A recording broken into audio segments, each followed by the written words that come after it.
काय करायचं म्हटलं एकच काम कर, घरी गेलं ना बायकोला काहीच बोलायचं नाही, मुकाट्यानं ग बसायचं, पाण्याचा तांब्या घ्यायचा, स्वतः प्यायचा, हातपाय धुवून टीव्ही बघत बसायचं. जेवणाची वेळ होईल त्यावेळेस ताटावरती बसल्यानंतर भाकरीचा तुकडा मोडायचा, आमटीमध्ये बुडवायचा आणि तोंडात घातल्यानंतर वर्णन सुरू करायचं. वाह, तुझ्या हातासारखीच आपल्या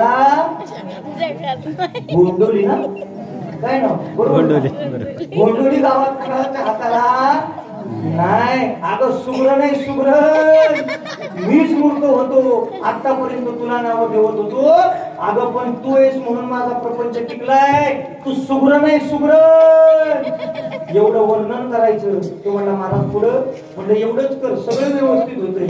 तो पण आपला घरी गेला, ठरल्याप्रमाणे हातपाय धुतले, टीव्ही बघत बसला. जेवणाची वेळ झाली, जेवणाचं ताट समोर आलं, भाकरीचा तुकडा मोडला. त्याच्या लक्षात पक्क होतं, महाराजांनी इथनं पुढची प्रोसेस नीट करायला सांगितली. भाकरीचा तुकडा मोडला, आमटीमध्ये बुडवला आणि तोंडात घातल्याबरोबर त्यानं वर्णन सुरू केलं. वाह, तुझ्या हातासारखी चव आपल्या गोंडोली गावात कोणाच्या हाताला नाही. अगं सुग्र नाही, सुग्र, अगं मीच मूर्ख होतो, तू आपला प्रपंचासाठी रात्रीचा दिवस करतेस, मला पाहिजे ते करून घालतेस. अगं मी मूर्ख होतो, तुला नाव ठेवत होतो.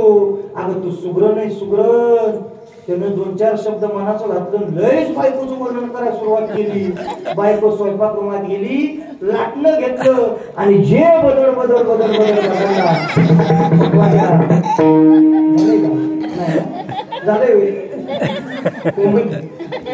झालं नाही म्हणून अनुभव ना. जे बायकोनं बदल बदल बदलला, बघा की आता जे बायकोनं बदलला, तो म्हणला अगं झालं काय, ती म्हणली, तो म्हणला अगं झालं तरी काय नक्की सांग, एवढं चांगलं बोलतोय तरी सुद्धा मला मारतेस. ती म्हणली आतापर्यंत तुमच्यासाठी करताना कधी नाही म्हणले नाही, रात्रीचा दिवस केला प्रपंच टिकून ठेवण्यासाठी, तुम्हाला जे पाहिजे ते करून घातलं, आतापर्यंत मला कधीच चांगलं म्हणलं नाही. आणि आज नेमकं शेजारच्या बाईच्या आमटीची वाटी आणली, तुम्हाला गोड लागायला कसं आहे दायका. याचं नाव संसार आहे. संसार सांगायचं म्हटला तर 12 वाजता तुम्हाला हसवल. माझ्याकडे सगळं भांडवल आहे, कारण कसे जमिनीत पीक बदलत बदलत असावं आहे का नाही. एकच पीक सारखं सारखं घेत बसला, जमिनीचा कस जरा कमी येतो आहे का. तुम्ही शेतकरी आहे सगळे, माझ्याकडे सगळं भांडवल आहे. तुम्हाला मी 2 तास